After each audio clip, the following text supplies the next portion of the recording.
los que nos siguen por las redes sociales, les saludamos desde Cancún, desde la avenida Colosio, cerca del aeropuerto. Y aquí los esperamos cada domingo en nuestros 2 servicios, desde la mañana y 7, y pronto tendremos nuestro tercer servicio. Así que dáselo bien fuerte a Él. Es increíble cómo el enemigo puede destruir la vida de una persona, su familia, y cómo el enemigo puede destruir incluso una iglesia. Decía yo la semana pasada, por conflictos no resueltos, por la falta de perdón, por debilidades que tenemos y no reconocemos, por heridas del pasado que no han sido sanadas y que siguen abiertas y afectan nuestro ser, incluso por nuestros miedos. Los miedos son como esos cuervos que están, ¿verdad? Siempre, o esas aves de rapiña que nada más están esperando, ¿verdad? En qué momento comernos, ¿verdad? Esos son los miedos. Y cuando yo estaba haciendo este mensaje, estaba reflexionando que mucha gente entra en depresión, ¿verdad? Y nadie está exento. Problemas emocionales que destruyen nuestra vida. Y me acordé de un gran actor que quizá todos conocen, que murió, Robin Williams. ¿Cuántos conocen a Robert Williams? ¿Se acuerdan? Era un actor bien famoso. Uno lo veía en las películas y yo decía, es el hombre más feliz del mundo, ¿no? No sé si se acuerdan. Una de sus últimas películas que vi, de tantas y todas buenas, fue la de Una noche en el museo, ¿no?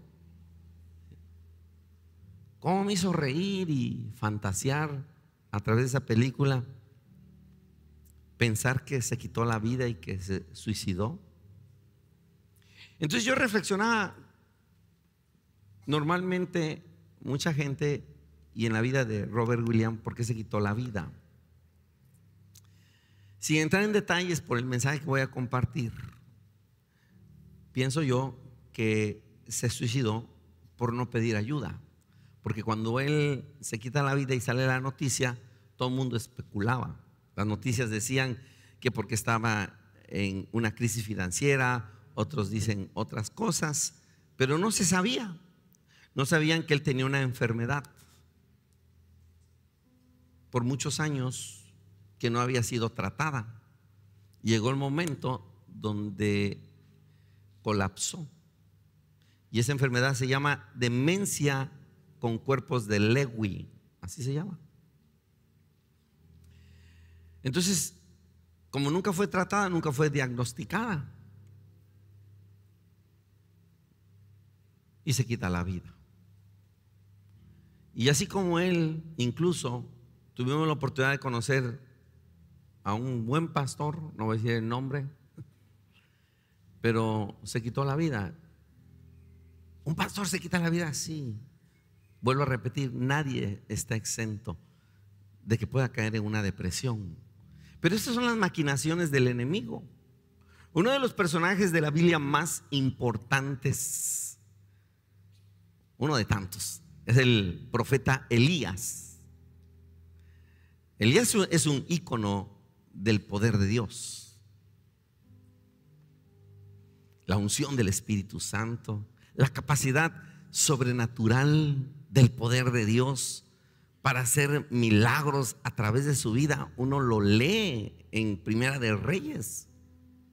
Es impresionante lo que Dios hizo a través de este hombre. Pocos personajes como Elías. Imagínense tan solo escuchar la voz de Dios y hacer algo. Para mí ya eso es algo que no es común, ¿verdad? Él dijo que no iba a llover y no llovió en la tierra de Israel. Fue llevado a un lugar donde los cuervos lo alimentaban, porque eso le dijo el Señor. La viuda de Sarepta, que por medio de él nunca escaseó el aceite ni menguó la harina. ¿Cuántas cosas no sucedieron a través de la vida de Elías? Yo pienso que Elías es un ícono del poder de Dios y de la unción del Espíritu Santo, la capacidad sobrenatural de hacer milagros. Pocos personajes como Elías trascienden más allá de su generación, trascienden más allá del tiempo. Inclusive la Biblia, en el último libro del Antiguo Testamento, que es Malaquías, dice que Jesús vendría en el espíritu de Elías. Lo usa como referencia. Pero hubo un tiempo, como todos nosotros, difícil, que él tuvo que enfrentar. Y crean que por la gracia de Dios salió adelante. Elías confrontó al rey Acab. Esto está en Primera de Reyes, el capítulo, tendría que leer capítulo 17, 18 y 19.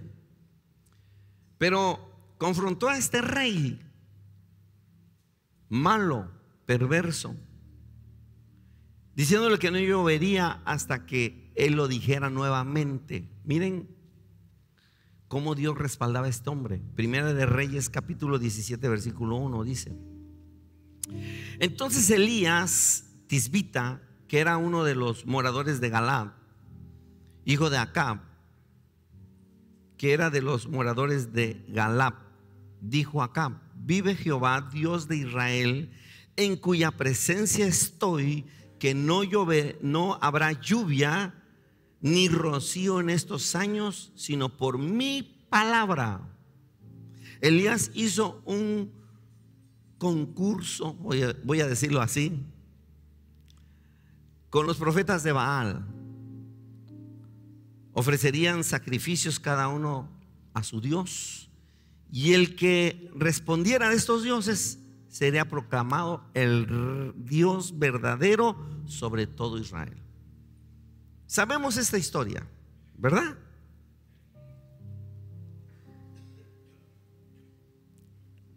El profeta Elías va a ver a este rey y le dice: nos vemos en el monte Carmelo, convoca a los 450 profetas de Baal y yo.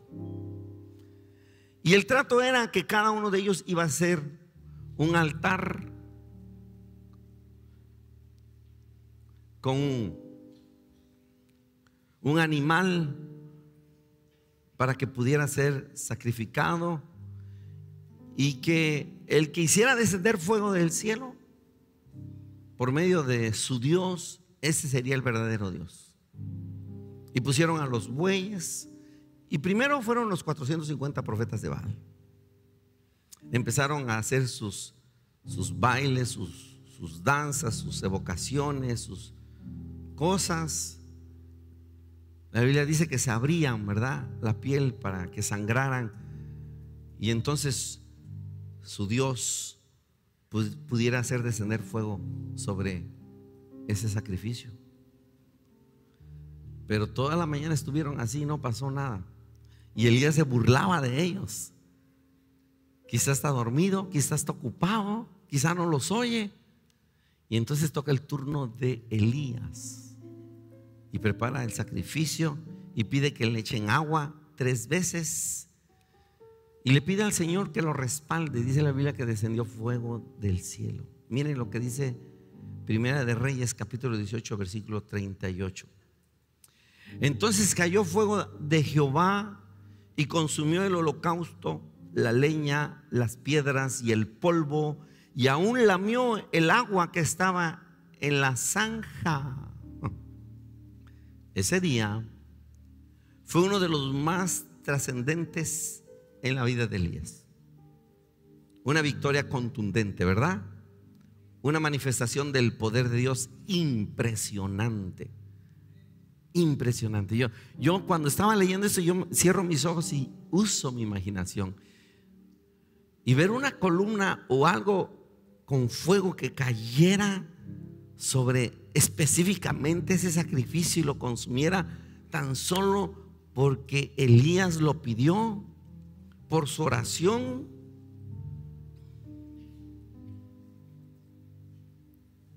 Yo no tengo esperanzas de orar y que eso suceda algún día. Pero cuando leo esto, digo, este hombre vio cosas maravillosas, vivió cosas increíbles por medio de lo que él decía, de la relación que tenía con Dios. Y luego, después de ese acontecimiento donde manda a que aprendan a estos 450 profetas y a todos los degolló, después le dice al profeta, al rey Acab, que va a llover y que por medio de su oración, después de 3 años y medio, cae la lluvia y se acaba la sequía. A veces pasan unos días o semanas que no llueve y el sol está tremendo. Y yo digo, Señor, que llueve, y no llueve, ni una nube se pasa siquiera, ¿verdad? Y a veces digo, ¿será que no tengo fe, Señor? Pero a mí me impacta la vida de Elías. Es impresionante. Pero hay algo que me cuesta trabajo digerir y que ahora lo entiendo con mayor precisión en Primera de Reyes, capítulo 19, versículo 2 al 4.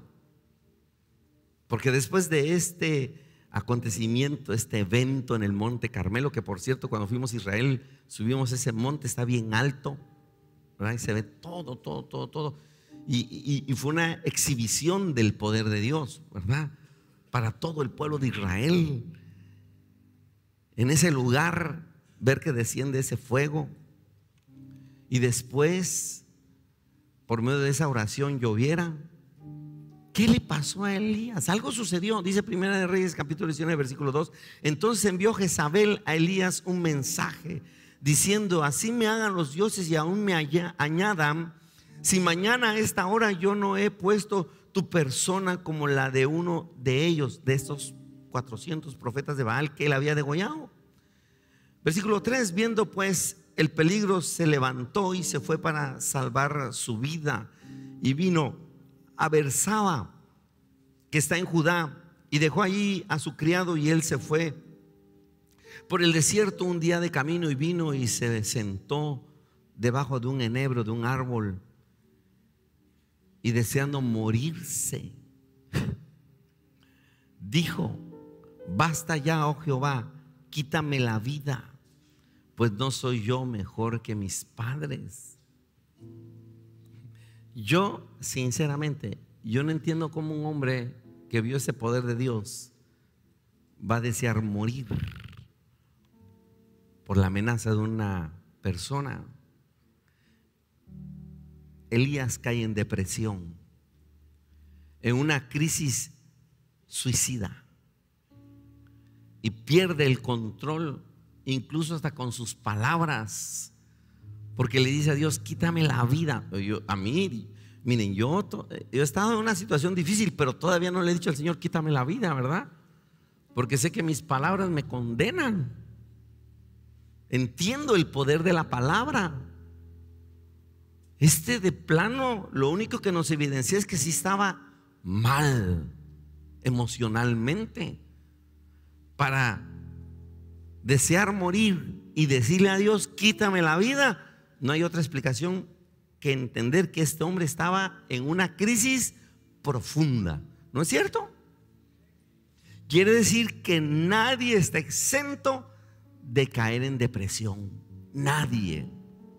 Y decir cosas que la verdad uno se va a arrepentir después.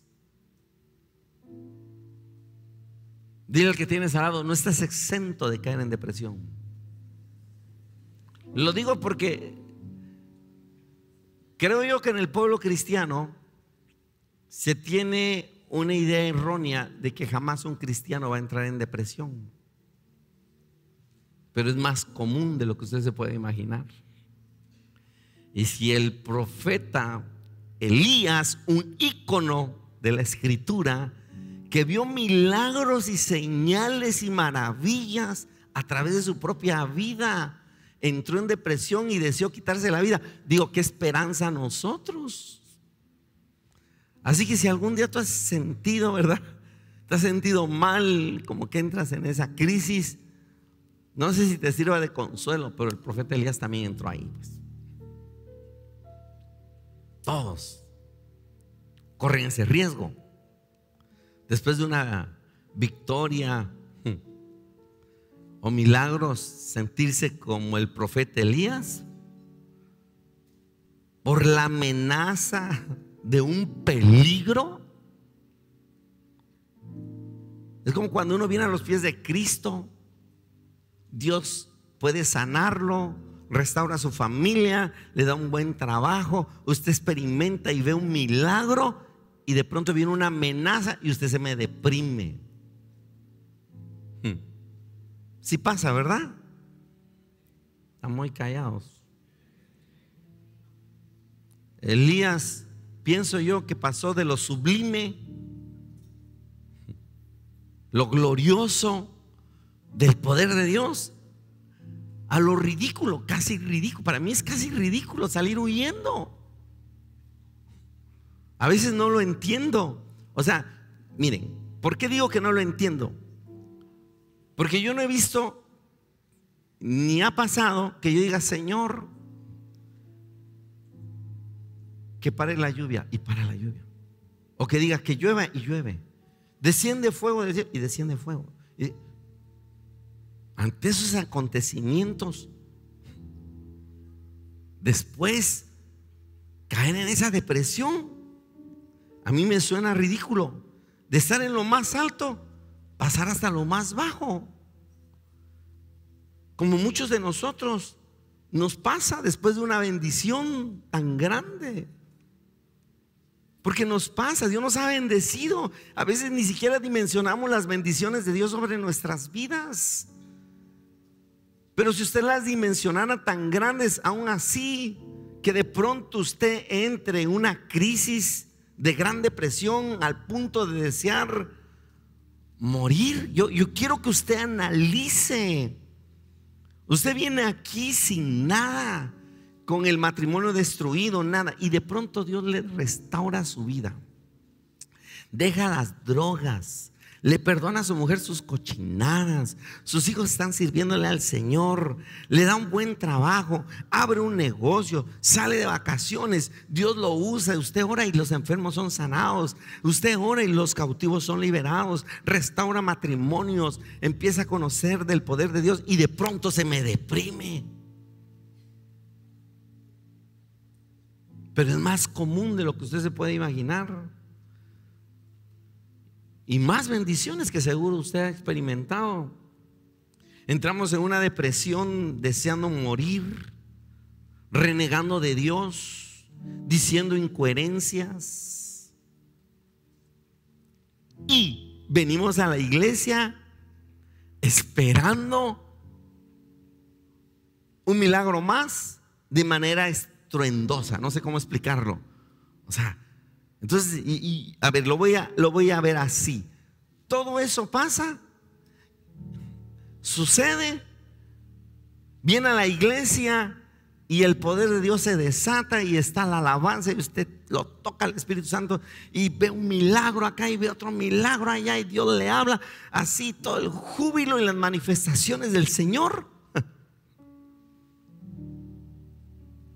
Y corre el riesgo de deprimirse. Primera de Reyes, capítulo 19, 11 al 13. ¿Qué hizo Elías después de esa amenaza? Salió huyendo. Como muchas veces nosotros huimos y nos escondemos y no enfrentamos la vida, los problemas, las circunstancias. Miren, si Dios con nosotros, ¿quién contra nosotros? Ya lo vio, ya lo experimentó. ¿Por qué duda? Pero eso le pasó a Elías. Dejó a su siervo y se fue un día de camino. Se sentó en un enebro y deseaba morir. Primera de Reyes 19, 11 al 13. Y le dijo: Dios, sal fuera, porque se metió en una cueva a refugiarse. y ponte en el monte delante de Jehová. Y he aquí Jehová que pasaba, y un grande y poderoso viento que rompía los montes y quebraba las peñas delante de Jehová, pero Jehová no estaba en el viento. Y tras el viento un terremoto, pero Jehová no estaba en el terremoto. Y tras el terremoto un fuego, pero Jehová no estaba en el fuego. Y tras el fuego, un silbo apacible y delicado. Y cuando lo oyó Elías, se cubrió su rostro con su manto. ¿Y qué? Y salió. Y salió y se puso a la puerta de la cueva. Y aquí vino a él una voz diciendo: ¿qué haces aquí, Elías? O el Señor te dice hoy: ¿qué haces aquí, escondido, refugiado en tu cueva? O sea, el Señor te dice, le dijo a Elías: sal de tu depresión. Y el Señor te dice eso: sal de tu depresión. Elías estaba acostumbrado, miren, al fuego, ¿o no? Estaba acostumbrado al viento recio. Sí, cuando oró y le dijo al siervo si veía alguna nubecilla ahí, dijo, después de la tercera vez, sí, ahí veo una. Y el viento soplaba recio. Y muestras extremas del poder de Dios las vivió Elías. Pero una de las cosas que no conocía Elías, y este es el mensaje de Dios para ti. Elías no conocía el silbo apacible y delicado de él. Y así nos pasa. Porque estamos acostumbrados a lo estruendoso. Por eso usted ve que una persona de pronto salta, grita, llora, le da la temblorina, lo que sea, y sale y está en depresión. Pero no conoce el silbo apacible y delicado del Señor. El fuego, el viento recio, los terremotos, lo ubicamos siempre en la obra externa del Espíritu Santo, que tiene que ver con dones y un poco de unción quizás, y el poder de Dios y los milagros. Sí, pero el silbo apacible y delicado, ¿qué es lo que más descuidamos? Es la obra interna del Espíritu Santo, que tiene que ver con el carácter y los frutos del Espíritu Santo: amor, gozo, paz, paciencia, benignidad, bondad, fe y mansedumbre. Ese es el viento apacible, que a muchos no les gusta porque no es muy espectacular, que tiene que ver con la conducta y con la sanidad interior de nosotros. Es completamente normal que nos sintamos incómodos en el momento del viento apacible, aunque usted no lo crea, porque es cuando somos ministrados, aconsejados y sanados. Pero una de las cosas que me dice el viento apacible, o el silbido apacible, delicado, es que Dios me va a hablar con amor, no con estruendo, sino con amor. Cuando tú estás ahí y el Señor te empieza a ministrar de una manera única y personal, porque es la única manera de conocer el amor de Él. Tú no conoces en realidad el amor de Dios a través del estruendo. Conoces su poder, pero no su amor. Pero en el viento apacible tú conoces el amor de Dios, porque es cuando eres ministrado, aconsejado y sanado. Elías tuvo que entender que necesitaba ayuda, y qué mejor que Dios se la dio. Pues se llenó de temor, de inseguridades y de la falta de confianza en Dios, dejándose llevar por sus emociones. ¿Cuántas veces nos hemos dejado llevar por nuestras emociones? Muchas veces, que nos llenan de temores. Hay gente que actúa tan emocional y es un puñado, ¿verdad?, de sentimientos y de decisiones imprudentes y de inestabilidad en su vida. Pero eso no es la idea de Dios, por supuesto que no. Hay una frase muy común que dice: no, que no destruya tu carácter lo que edificas con tu unción. Porque a veces hay gente que tiene grandes talentos y dones, pero la falta de carácter destruye los dones que Dios le ha dado. Qué bendición que Dios nos ha dado dones, pero el carácter es fundamental en la vida en general, cuanto más en la vida cristiana. ¿Usted se imagina un hombre que no persevera? ¿Usted se imagina un hombre que no es constante? ¿Usted se imagina un hombre que no es torre fuerte? ¿Usted se imagina un hombre que no resiste? No, fuimos diseñados para ser fuertes, créame. Ahora, cuando yo leía esto, yo reflexioné y dije: qué vergonzoso lo que le pasó a Elías, aparentemente. Y no por lo que le pasó nada más, sino porque Dios lo exhibió. Porque está escrito en su palabra, ¿verdad? Ahí está exhibido Elías. Quedó registrado en su palabra. Y nos sorprende a todos cuando leemos esta historia. Pero ¿será que Dios nos está advirtiendo que necesitamos confiar en Él? ¿Usted qué cree? Yo creo que sí. ¿Que Él quiere sanar nuestra alma? Sí.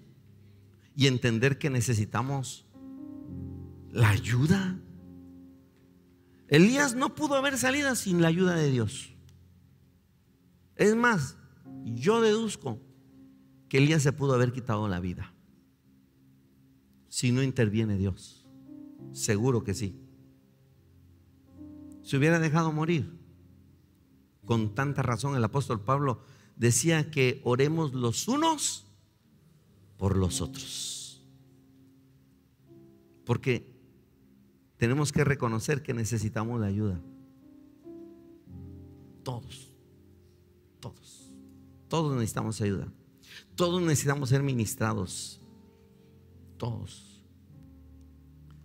Y entender que nadie está exento. Cuando alguien me dice acerca de su necesidad, de su pecado, para que yo le respalde en oración y le ayude en consejería o en ministración, es una bendición para mi vida. Una gran bendición. ¿Cuánto necesitamos eso nosotros en la iglesia? Y Dios nos lo está demostrando a través de la vida de Elías, un ícono en el Antiguo Testamento. Yo no sé qué miedos tengas, pero una cosa estoy seguro: a todos nos acechan los miedos y los temores. A todos. Es más, hay gente que ni siquiera ha hecho un análisis de eso. Y por eso esa conducta que muchas veces adoptamos, ¿no? Reflejamos ciertas actitudes muchas veces por los miedos que muchas veces tenemos. Y yo me atrevo a decir que somos lo que los miedos han hecho en nosotros. Pero necesitamos ayuda, ¿o no? Usted se ha acercado a alguien y decirle: estos son mis miedos, ora por mí, necesito que me ayudes. Y muchas veces es necesario que alguien nos recuerde y nos reafirme lo que dice la palabra de Dios. Por supuesto. Hay gente que ha vivido con miedo al rechazo por mucho tiempo, mucho tiempo. Está llena de complejos, de inferioridad y de superioridad. miedo a la pobreza, por las carencias que tuvieron cuando eran niños. ¿Sabe? Hay muchas formas que yo me doy cuenta cuando alguien tiene miedo a la pobreza. Y vienen los complejos. Hay gente que cuando no tiene y llega a tener, aparte de que el loco se quiere volver, ¿verdad? Él quiere ganar mucho, no trabajar y quiere explotar a todo el mundo y pagarles una miseria. Dije, ese tiene un complejo, tiene un trauma. Porque el dinero nada más para mí, pero los demás que se mueran de hambre, ¿no? Y eso es muy común. Son mala paga, ¿verdad? Yo soy bien flojo, pero aquel sí tiene que trabajar, mientras yo me raspo la panza en mi casa, justificándome que estoy muy ocupado y que tengo muchas cosas. Por favor, ¿a quién engaña? Solito. Hay gente que tiene miedo al pasado por sus vivencias, miedo a la persona que te hizo algo o que te vuelvan a hacer algo, lo mismo, a una amenaza de peligro que puedas estar viviendo. Amados, estamos llenos de temores como Elías, que justificamos diciendo: estoy molesto porque dicen de mí o dicen de ti, o le hicieron tal cosa a tal persona o me hicieron algo. ¿Esa molestia la justificas al grado de que te enfermas? Eso está grave, ¿no? Estamos llenos de temores todos. Es normal a veces. Y Elías no es la excepción. ¿Se acuerdan cuando Dios le dice: ¿y qué haces allá dentro de esa cueva? ¿Qué carajos fuiste a estar ahí? Casi le da. ¿Por qué te escondes? ¿Por qué te refugias? ¿Por qué huyes de ti mismo? ¿Qué te pasa? ¿Y qué dijo Elías? Oh, es que tuve un vivo deseo, porque estos, ¿verdad?, tan cambiado y siguen a dioses paganos. Nada, era el miedote que tenía, porque una mujer lo amenazó y salió huyendo. Mira hasta dónde llega el miedo. Hay gente que ve oportunidades en su vida de todo tipo, pero el miedo le impide tomarlas. Se presenta la oportunidad de un negocio y tiene miedo. Es que no sé cómo me vaya a ir. Pues te tiene que ir bien si trabajas, ahorras, te esfuerzas. Digo, ¿no es un principio universal? Claro que sí. Yo digo, si piensa que le va a ir mal es porque es un flojo y un mal administrador, o de plano es un hombre que tiene miedo de todo. Entonces, somos personas que estamos siempre sujetas a miedos y temores. ¿Son normales? Puede ser que sí, pero tenemos que tener confianza en Dios, porque Él tiene cuidado de nosotros. Y yo creo que el ejemplo, no pudo el Señor usar mejor ejemplo que Elías, porque ahí sí tendríamos que compararnos con Elías. Yo soy fulano de tal y él es Elías. ¿Y si ese es un milagro? No. ¿Tú? Sí. ¿Descendió fuego del cielo? No. ¿Descendió? Sí. ¿Oraste y paró la lluvia y después oraste y llovió? No. ¿Y tú? Sí. ¿Y si haces milagros a través de tu vida sobre otras personas? Pues más o menos. Sí. ¿Y cuántas cosas más? Y aún así este hombre, sujeto a temores, entró en depresión y deseó quitarse la vida, morir. A mí me hace sentirme bien. Yo creo que Elías está diciendo: wow, tú sí la haces, ¿verdad? Y no hemos vivido los milagros que él vivió, pero la enseñanza que él nos deja es que nadie está exento, aunque sea muy cristiano y haya experimentado el poder de Dios, corre el riesgo de estar en depresión. ¿Qué tenemos que hacer entonces? Lo que hizo Elías. En realidad Elías se interiorizó, y cuando escuchó el viento apacible y Dios le habló, él entonces se fortaleció. Sus temores huyeron, el miedo se quitó, su confianza aumentó y salió. Y una de las cosas que usted tiene que hacer es salir de donde está.